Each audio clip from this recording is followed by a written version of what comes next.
सभी हमारे पदाधिकारी जो मंच पर हैं, मैं देख रहा हूं कि बड़ी संख्या में जहां ये तपती हुई दोपहरी है, गर्मी है और कोई ऐसा व्यक्ति नहीं होगा जिसके पसीना न निकल रहा हो।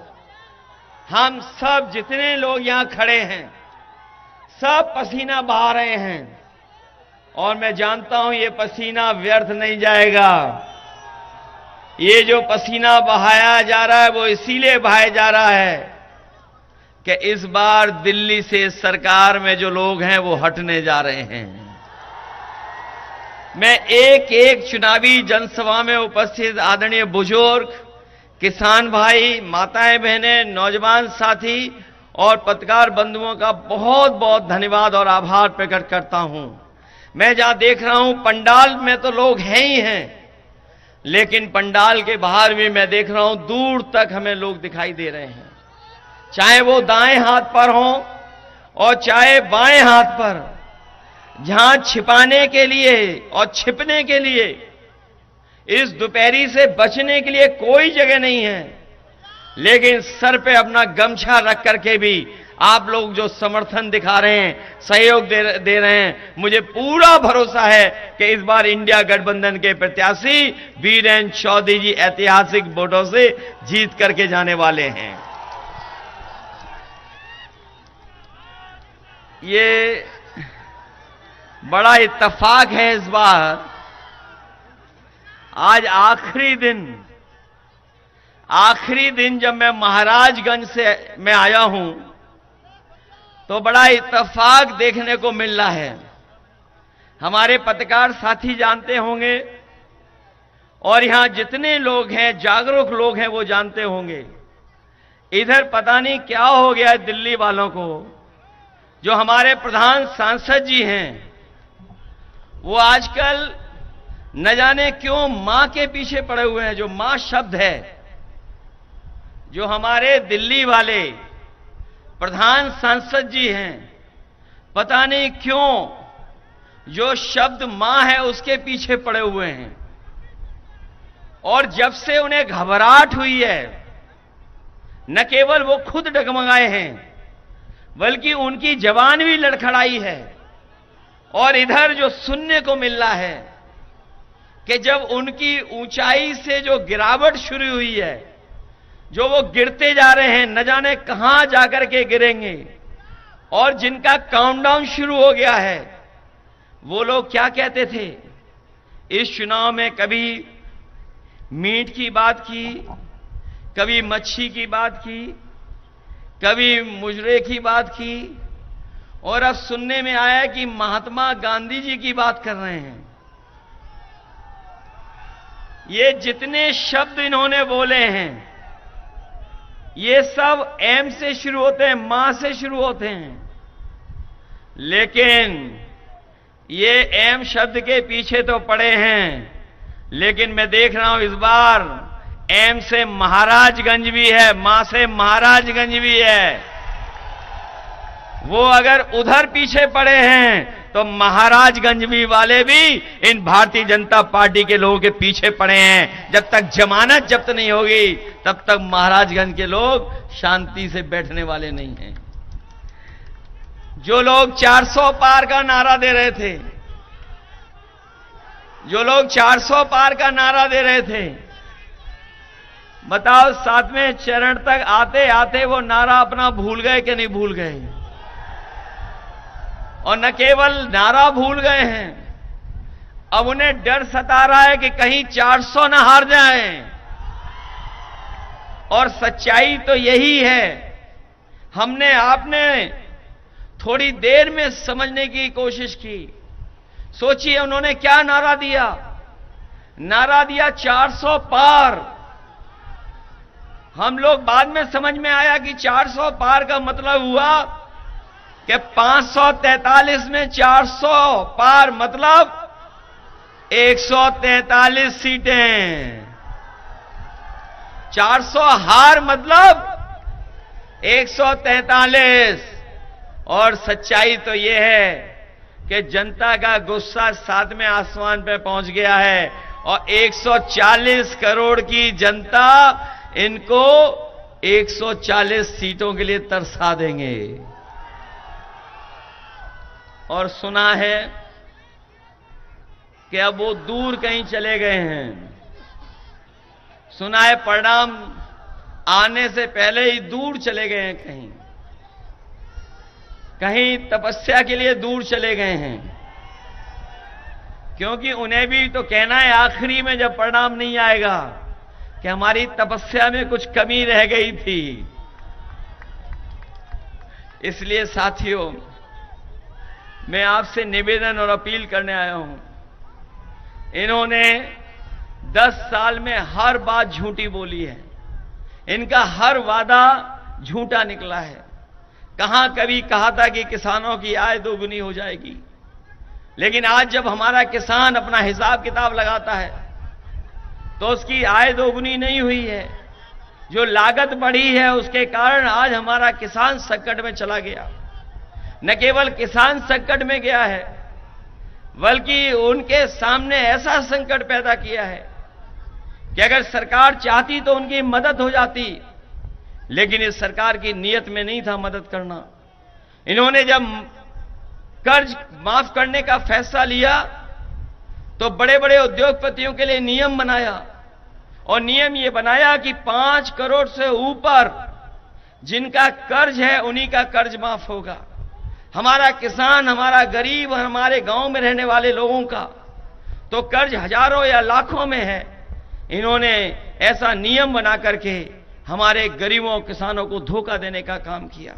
26 लाख करोड़ के लगभग इन्होंने देश के बड़े बड़े उद्योगपति, कारोबारी, कारखाना चलाने, उनका कर्ज माफ कर दिया। लेकिन आज महाराजगंज में हम लोग भरोसा दिला के जा रहे हैं कि अपने किसान भाइयों को भरोसा दिला के जा रहे हैं कि 4 जून के बाद जब सरकार बनेगी तो अपने किसानों का और गरीबों का पूरा कर्ज माफ होगा।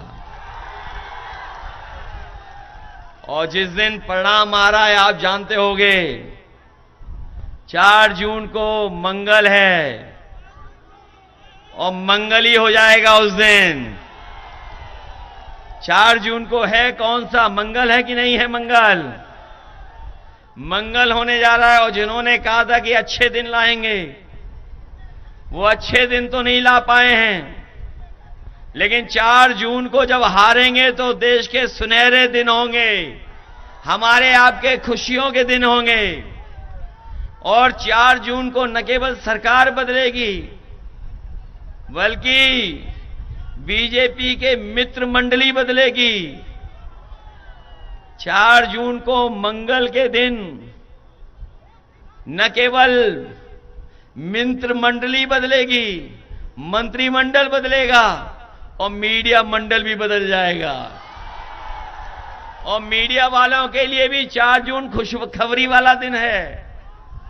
इनके लिए भी आजादी का दिन है। उस दिन ये भी आजादी मनाएंगे। बताओ आप लोग आजादी मनाओगे कि नहीं मनाओगे? चेहरे से तो लग रहा है कि अभी से ही ये खुशी मनाने लगे हैं। और मुझे जनता का समर्थन तो दिख ही रहा है, लेकिन हमें अपने प्रेस के साथियों का भी समर्थन लग रहा है। इसका मतलब यह हुआ कि महाराजगंज इस बार पलटने जा रहा है, बदलने जा रहा है, वीरेंद्र चौधरी जी को जिताने जा रहा है। जहां हमारे किसान के सामने संकट पैदा किया, वहीं हमारे नौजवान जानते होंगे कि बड़ी मेहनत के साथ इन्होंने तैयारी की, बड़े कोचिंग कर करके, और इन्होंने परीक्षाओं की तैयारी की। जब भी ये लोग परीक्षा देने गए और घर लौट करके आए तो पता लगा कि जो परीक्षा लिख करके आए उसका पेपर रद्द हो गया है, पेपर लीक हो गया है। और अभी तक जितनी भी भर्तियां हुई हैं या जितनी भी परीक्षाएं हुई हैं, सबके पेपर लीक करा दिए। और याद रखना नौजवान साथियों, ये पेपर लीक नहीं हुए हैं, ये सरकार ने जानबूझ करके पेपर लीक किए हैं। और इसलिए किए कि जिससे कि आपको नौकरी ना देनी पड़े, इसलिए पेपर लीक किए हैं। और पेपर लीक होने से आपको नौकरी तो मिली नहीं है, लेकिन जरा सोचना जाकर के इन बीजेपी के लोगों ने 10 साल में आपका 1/3 जीवन बर्बाद करने का काम किया है। 1/3 जीवन बर्बाद किया है। न केवल इन्होंने नौकरियों के पेपर लीक कराए, बल्कि हमारा यहां का नौजवान जानता होगा, जो सपना देखता था कि भाग दौड़ कर करके जब फौज में भर्ती हो जाएगा तो उसे वर्दी पहनने को मिलेगी, उस सपने को भी तोड़ने का काम किया। जो नौकरी पक्की थी, उस नौकरी को आधा अधूरा बना दिया, और ऐसा आधा अधूरा बनाया अग्निवीर वाली व्यवस्था में कि अगर वो शहीद हो जाएगा तो उसको सम्मान नहीं मिलेगा, जो सुविधाएं हैं वो भी नहीं मिलेंगी। इसलिए अपने नौजवानों को हम कह के जा रहे हैं कि आने वाले समय में जब सरकार बनेगी तो ये अग्निवीर व्यवस्था हमेशा हमेशा के लिए खत्म हो जाएगी। आपको पहले की तरह जो पक्की नौकरी थी, पक्की वर्दी पहनने को मिलती थी, वैसी ही आपको पक्की वर्दी और नौकरी देने का काम आने वाले समय में इंडिया गठबंधन करेगा। न केवल अग्निवीर व्यवस्था खत्म होगी, बल्कि आप जानते होंगे, सब लोगों ने बताया होगा मन से, कि 30 लाख सरकारी नौकरियां खाली पड़ी हैं, जो इस सरकार ने जानबूझ करके नहीं भरी। ये जानते थे कि अगर भरेंगे तो नौकरी मिल जाएगी, लेकिन हमारे नौजवानों को नौकरी नहीं दी। 30 लाख नौकरियां अभी भी खाली हैं। हम अपने नौजवानों को भरोसा दिला के जा रहे हैं, आप तैयारी करिए, सरकार बनते ही 30 लाख नौकरियां आपको दे करके देने का काम करेंगे। इसलिए मदद करिए आप सब लोग। बताओ, मदद करोगे कि नहीं करोगे? हम अपने खाकी वर्दी पहनने वालों को भी सावधान करने आए हैं। अभी तो फौज की नौकरी हुई है 4 साल की। ये अगर बीजेपी वाले दोबारा आ गए तो खाकी वर्दी वालों की भी नौकरी 3 साल की हो जाएगी। ये जब मैं कहता हूं तो यही हमारे खाकी वर्दी पहनने वाले भाई लोग प्रेस से सवाल करवाते हैं कि बताओ कैसे हो सकता है ये। तब मैं प्रेस के लोगों को जवाब देता हूं कि बताओ, आपको क्या पता था कि बैंकें बिक जाएंगी? क्या आपको पता था कि रेलवे स्टेशन बिक जाएंगे? क्या आपको पता था कि हवाई अड्डे बिक जाएंगे? क्या आपको पता था कि सरकारी नौकरियां संविदा पर आउटसोर्स में चली जाएंगी? क्या आपको पता था जीएसटी लागू करके आपको महंगाई का सामना करना पड़ेगा? क्या आपको पता था कि आधी रात नोटबंदी हो जाएगी? जब आपको नहीं पता था तो हो सकता है भारतीय जनता पार्टी की सरकार आए तो फौज की तरह, अग्निवीर की तरह हमारे खाकी वर्दी पहनने वालों की भी नौकरी ये 3 साल की कर दें। इसलिए सावधान हो कि नहीं हो? सावधान हो कि नहीं हो आप लोग? मैं आपसे सावधान भी करने आया हूं, वहीं आपको याद दिलाने आया हूं। बताओ, बोरी की चोरी हो गई कि नहीं हो गई? पहले 5 किलो की हुई, फिर 5 किलो की हुई। बताओ, खाद की बोरी से कितनी चोरी हो गई? 10 किलो की चोरी हुई कि नहीं हुई? कभी कभी मैं सोचता हूं ये बोरी की चोरी कहां से सीखे हैं। तब हमें याद आता है ये पार्ले जी के बिस्किट पैकेट से सीख के आए हैं। याद कीजिए, पहले पार्ले जी का बिस्किट पैकेट कितना बड़ा आता था, और जैसे जैसे महंगाई बढ़ी और मुनाफा कमाया उन्होंने, तो बताओ पैकेट कितना बड़ा हो गया। याद रखना, ये दोबारा आ गए तो बोरी की चोरी तो करेंगे ही करेंगे, लेकिन आपके पार्ले जी का बिस्किट पैकेट भी एक बिस्किट वाला पैकेट हो जाएगा। बताओ, डीजल महंगा हुआ कि नहीं हुआ? पेट्रोल महंगा हुआ, और आपको मजबूर किया। जब डीएपी खरीदने गए तो नैनो यूरिया खरीदवा दिया आपको। आपका सिलेंडर कितना महंगा हो गया, आपकी मोटरसाइकिल कितनी महंगी हो गई। पहले कितने की आती थी? बताओ, ये लोग धोखा दे रहे हैं कि नहीं दे रहे हैं? और तब धोखा मिल रहा है जब यहां के जो सांसद हैं, काय के मंत्री हैं, पूरे खजाने के मंत्री हैं। ये बात जानते हो कि नहीं जानते हो? ये बात समझ में आ रही कि नहीं आ रही? ये वाले जो मंत्री हैं, ये पूरे खजाने के मंत्री हैं, वित्त मंत्री हैं। सोचो इनके पास कितने खजाने की चाबी है। पूरे देश के पैसे का इंतजाम के खजाने का हिसाब किताब है इनके पास। बताओ महाराजगंज को क्या मिला इतने दिनों में?